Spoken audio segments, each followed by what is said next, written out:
Hello, everyone. How are you? Welcome to the gathering room. As usual, I begin by myself, and then people come. And it is exactly as advertised, a gathering. So I'm waiting for my first person to chime in. And once that person has chimed in, I will start talking about things. So far, no viewers.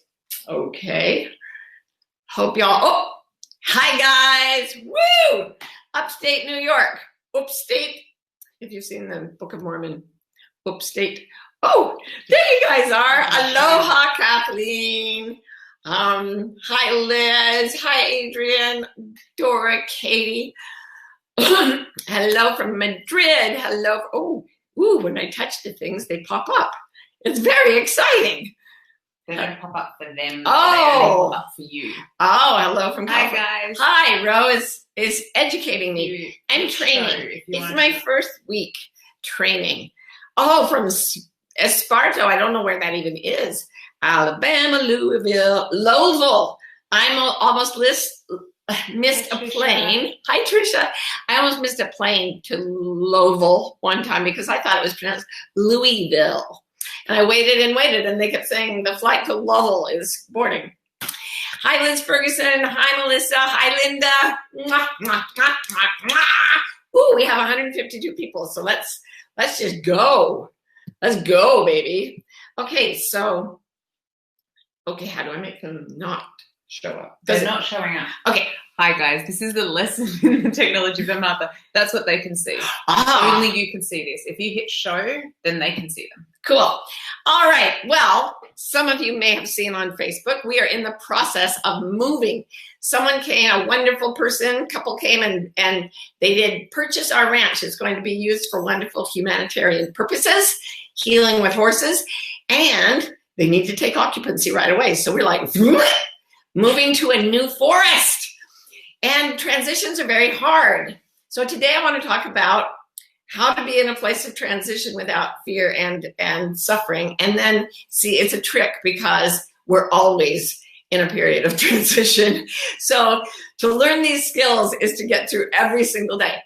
And as advertised, one of the best things we can do at any time of consternation is get an animal. And there's a very confused dog, a dog who does not understand why the pack is doing bizarre and untoward things. But he's very snuggly. And when I am packing things, we call him the invisible dog. He does not show up on camera. He's a shadow. But honest to God, when you hold an animal, your brain entrains to a very calm state where there are no stories about what was already gone and what is to be. And this particular dog likes to press himself against humans. And it does calm your whole nervous system. And there's lots of good scientific research that says that. So if you've got a cuddly animal, that is my first lesson for dealing with transitions in your life. I'm going to send him back to be confused with Ro now. Anyway, that was, Caitlin says, hi, puppy. Everybody's saying hi, puppy. Bilbo, you were a hit. All right, so let's get down to this, you guys. The Buddhist nun, Pema Chodron, once went to her Rinpoche, and she said, I'm getting divorced, I'm moving house, I'm committing my life to being a Buddhist nun. So it's a huge transition, but I'll be okay once the transition is over. And he said, your whole life is a transition. And once you get that, you'll be fine. So she went on with her life. And guess what? Every single day was a day of transition. Every day, something passes by that will never come again. Every day, something unexpected and unpredictable could happen. Most days, it's small. And we have the illusion of sustained, of a state of stasis. That's a tautology, but that's what we have, a state of stasis. Actually, if you look at photographs of yourself a year ago, it's like, oh, no, this is not the same. So every single day, a little piece of you flies into the past, and another piece encounters the unknowable. So Pema Chodron says, and I probably quoted this before because I love it, what will happen to us for the rest of today is as unknowable as what will happen in the moment of our own death. Ooh. So I remember reading that and being really struck by it. And I told it to a few friends and they were like, that's scary. I don't like that. Because we, for some reason, our animal selves like to hang, no, it's not the animal self. Billow's fine with change. It's the human mind. It wants to control everything. And one of the ways it wants to control things is to keep them the same. Like, I've got things the way I want them, change is bad. That is an almost universal human characteristic, which is beating your head against the laws of entropy in nature, because nothing stays the way it is and nothing is under our control. Some things are to an extent, but you could have a little health event in the middle of anything you're doing and completely lose control of everything, of your body, of your life, of whatever it is you're doing.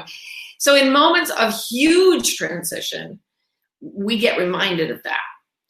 And this is a wonderful gift, because if we can dive in to the process of everything flowing, life is a river, it's not a lake, right? Everything's constantly flowing. And so if we jump in and stop holding on to the sides and we let ourselves be taken, there's far less stress. And you have to, the way you do it is by saying, I'm not in control anyway, but boom, let's do it. Which is kind of the way, I had no intention of moving away from this place until about 6 months ago or less, when suddenly it just began to occur to all of my family at once that it was time to move. And it felt like, in one of my books, I describe it as having puppeteers move you. It's not like you don't have free will, but it's like you have a larger self that is determined to make something happen, and your smaller self's like, what? So the first thing you do is cave early. That's been my lesson before. When you feel a divine pressure to change something, just say yes, because that pressure will go from, as Oprah says, from a whisper to a message, to a lesson, to a problem, to a crisis, if you don't pay attention. So when you get it at the whisper stage, and then it starts to become a message, I'm in cave right now. That's my policy. So over time, what happens, especially if you meditate, is you start to see that everything's falling away all the time. And in Buddhism, they call this groundlessness, that there is no ground beneath your feet at all, which sounds terrifying because falling is terrifying, right? It's one of the two fears we're born with, falling and loud noises. But actually, if you fall long enough and you're aware of falling long enough, what you realize is that we don't have a fear of falling, we have a fear of landing. And you never land. Well, you just keep falling. We fell into this life, we are falling through this life, and we will fall out of it. And nothing's under our feet that is absolute. All structures, Eckhart Tolle talks about going to see this old rickety building, and there was a big sign that said, all structures are fundamentally unsound. And he said, good advice for life. So that's the first jolly news I have for you. Everything is passing away. You learn to die to everything that you're used to. Die before you die, and learn that there is no death, as Eckhart always says. So that you are continuously in a state of transformation, which involves loss and letting go, loss and letting go. And then the unknown. I was watching a detective show recently, and a criminal wanted to be protected by the police without telling them why. So they said to her, what are we protecting you from? And she said, the unknown, because the unknown is terrifying, and it's always right in front of us. It's always right in front of us. It's coming right now, today, you guys, the unknown is coming. Okay, so everything's in transition. Once you get used to that, you'll be fine. And here's the other side of that coin, though. To complement the part of you that is always in transition, there is a part of you that is never in transition, that has never changed, that has never moved, that has never lost anything, that has never wasted time, that has never actually been caught in time. And you find this if you start to watch the inner workings of the mind and then realize that you are the one watching the mind, not the inner workings of the mind. And then if you watch even that, if you start to watch the watcher, you go into this place. And in India, they have words for it. We don't have any words for this. But it's the ground of being. It is awareness with a capital A. It is consciousness with a capital C. Again, the language is very impoverished for describing it. But it is a state of being so profound. It is the I am. In English, that's the phrase for it. And the I am is everyone. The I am is everything. It exists. It exists in perpetuity. It exists, as Nisargadatta Maharaj said, it is absolutely solid, like the densest mountain you can imagine, and at the same time completely empty. It's the neutralization of all wave fields and the inclusion of all wave fields. So it holds material reality and is beyond material reality. It never, ever shifts. And I know this all sounds very abstract, but think about this. Remember when you were 10, 12, 15. Remember something that happened then. Look at how old you are now, especially if you're getting to be my age or beyond. You look in the mirror and you're like, who is that old person looking back at me? Because the thing looking that sees the body in the mirror, that never changed. That felt grown up when you were 5, and it feels like a child when you're 85. And we watch the body morph through time, and the being watching it is bemused by this and says, how did that even happen? Like, how is the illusion of aging happening to me? And in our culture, that's considered odd thinking. But in other cultures, and for people who have had awakening experiences, it is the absolute bedrock of truth.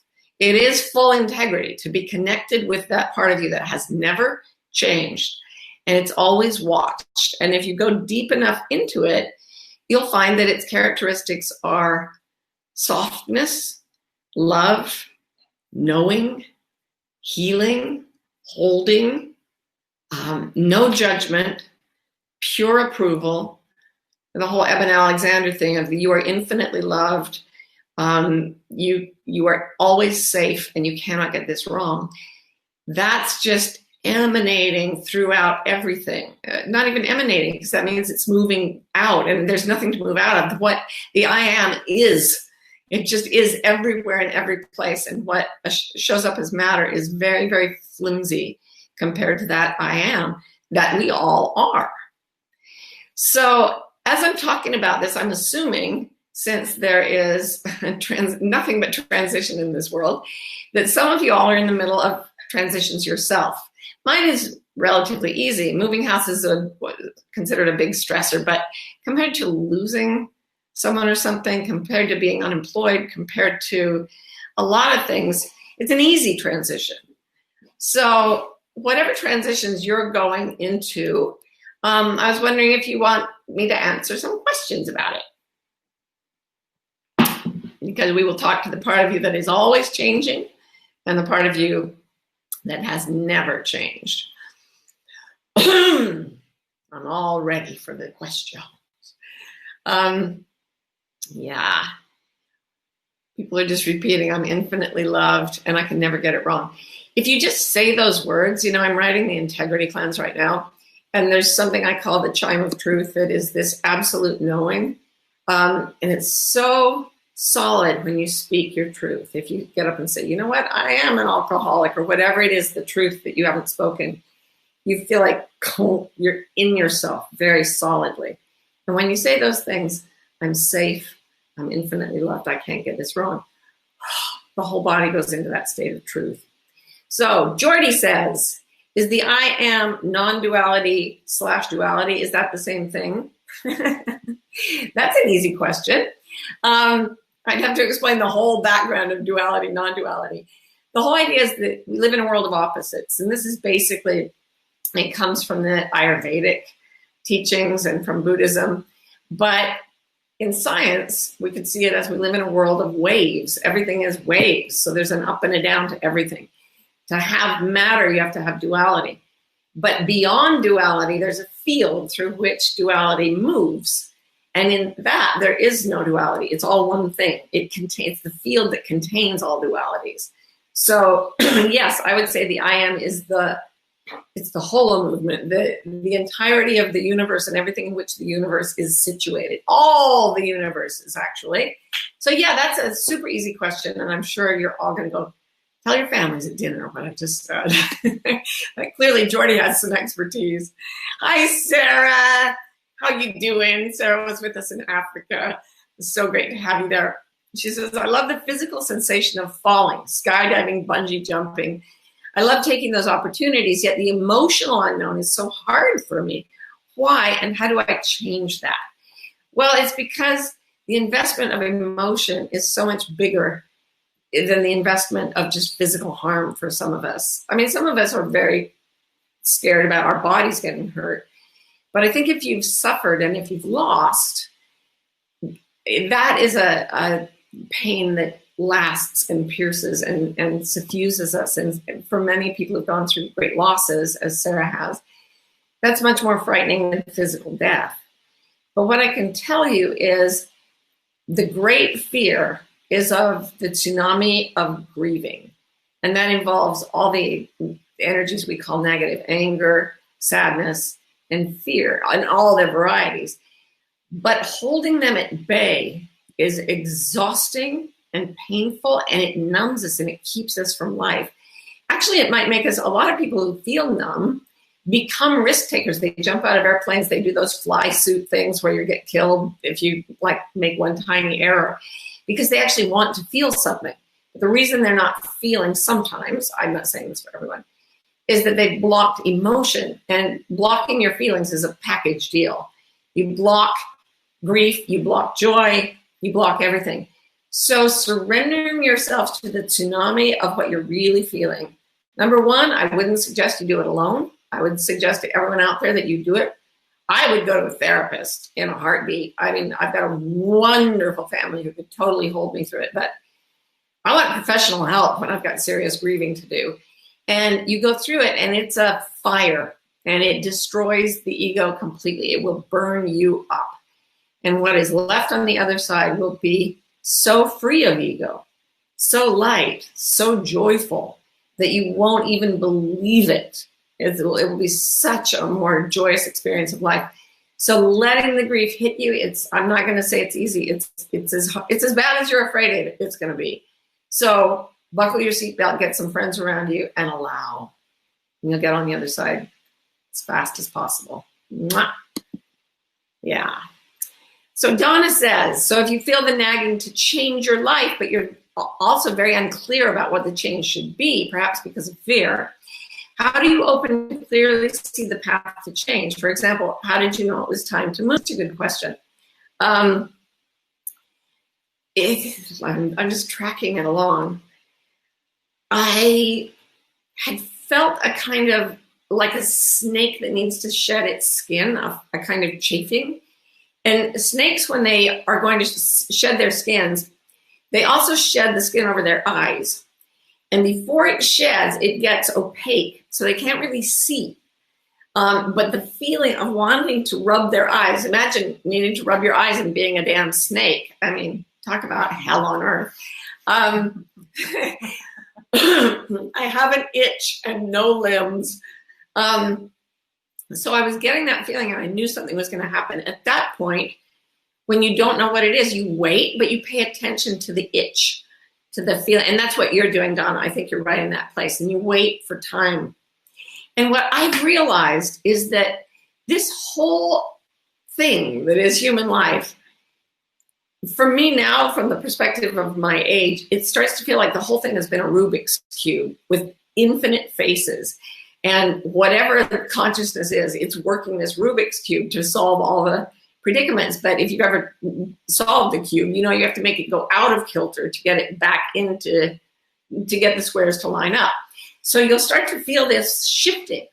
And I felt these things being shifted all around me, in my relationships, in my work, I really wanted to go to the Northeast because I'm feeling this itch to write the second book in my novel trilogy. And some people are considering it for movie things, and they'll want the second book. And so I was really getting I've got to go to the Northeast. I've got to go on long vacations or something. I've got to do this.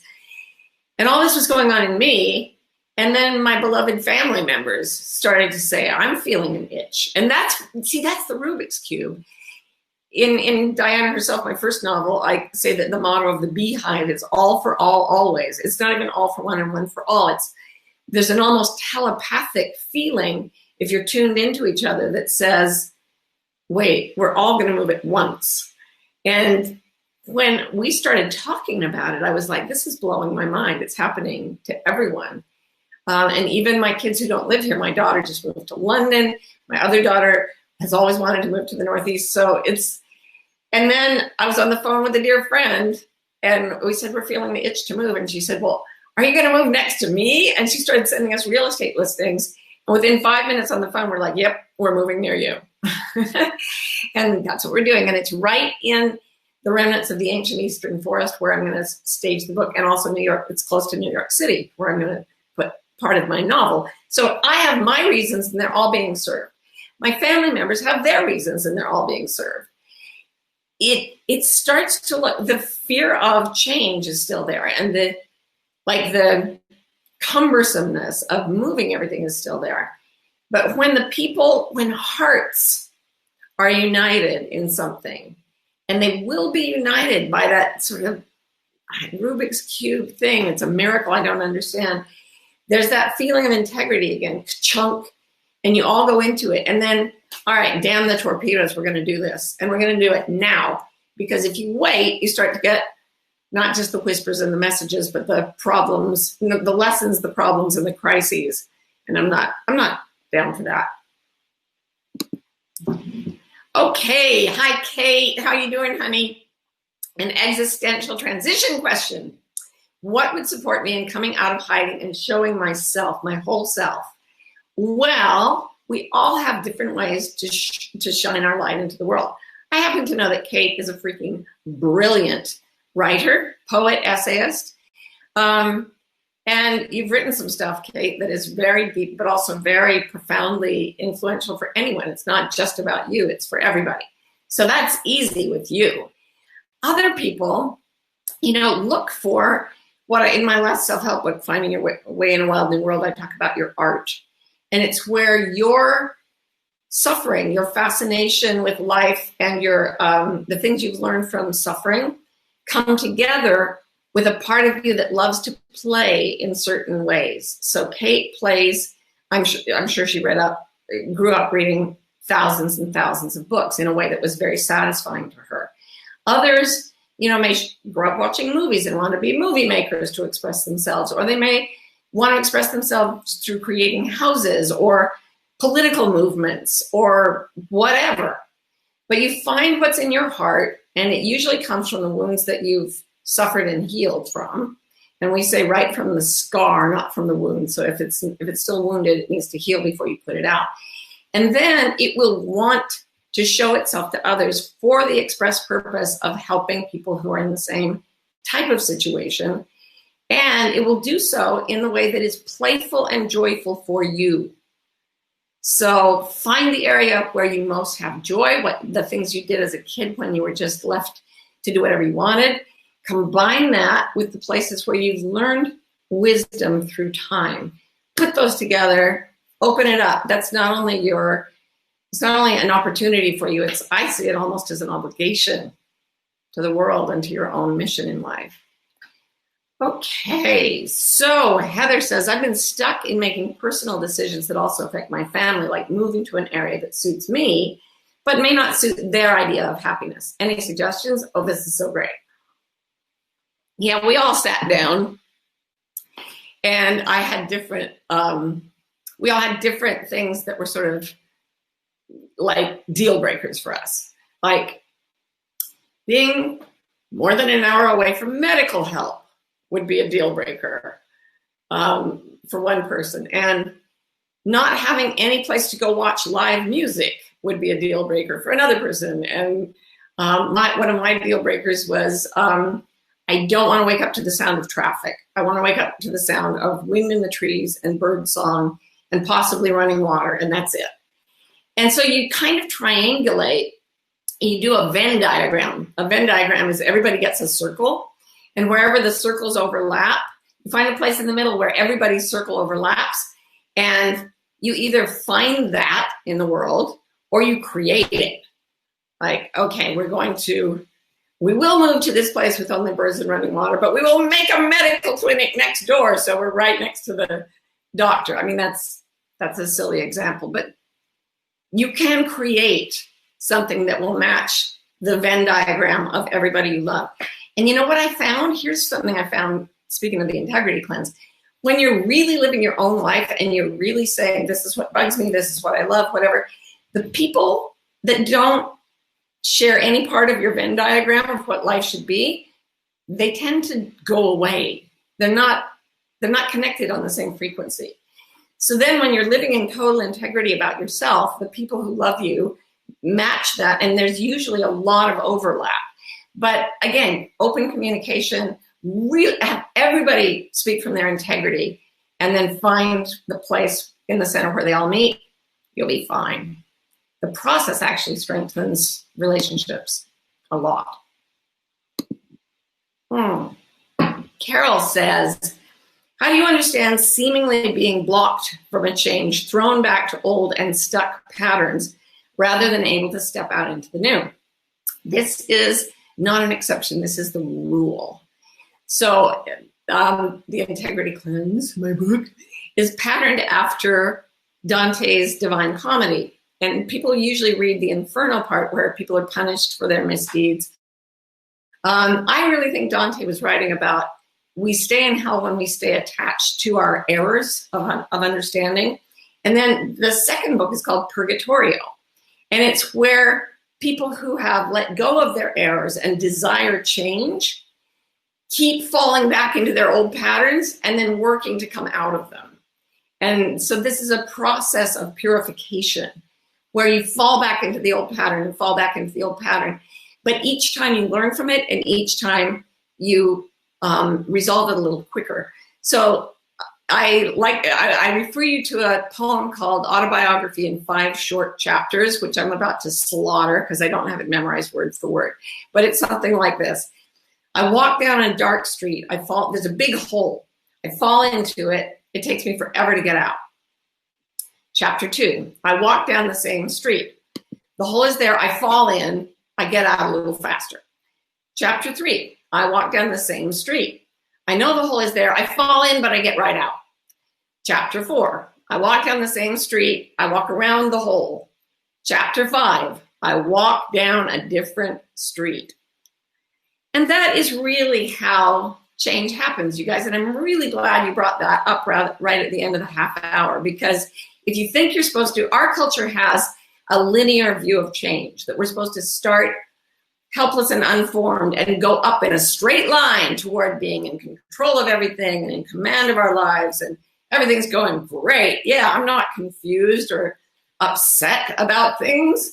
I have grown. Traditional cultures have a cyclical view of life. So everything has its winter. So like right now, my stay on the ranch is in deep autumn, about to be winter. Like that is the end of a cycle. And then the new life will be spring, and it will be new, and it will be soggy, and and then it will become summer, and then there will be time for another change. Everything goes through these cycles, and we are reborn, and we die, and we die, and we die. I kind of think my philosophy is a combination of those two, which creates the shape of a spiral or a vortex. So I'm going around, and I'm dying and being born, dying and being born, dying and being born. But each time I die and am reborn, I move forward a little in the wisdom of knowing how it works and how to navigate it.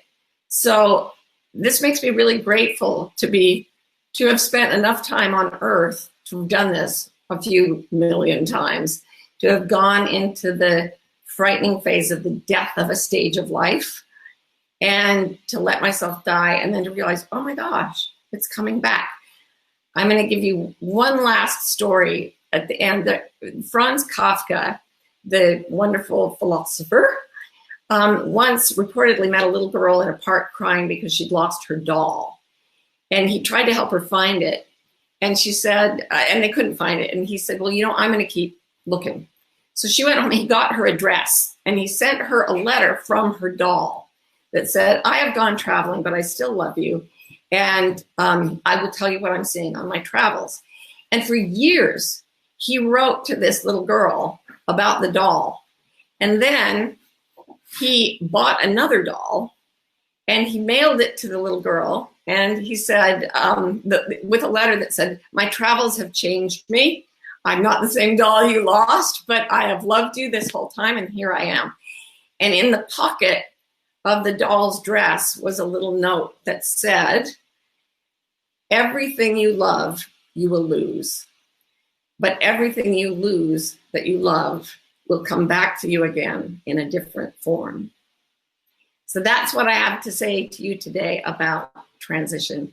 And hope you have wonderful transitions this week, focusing on everything that changes and everything that doesn't. Love you guys.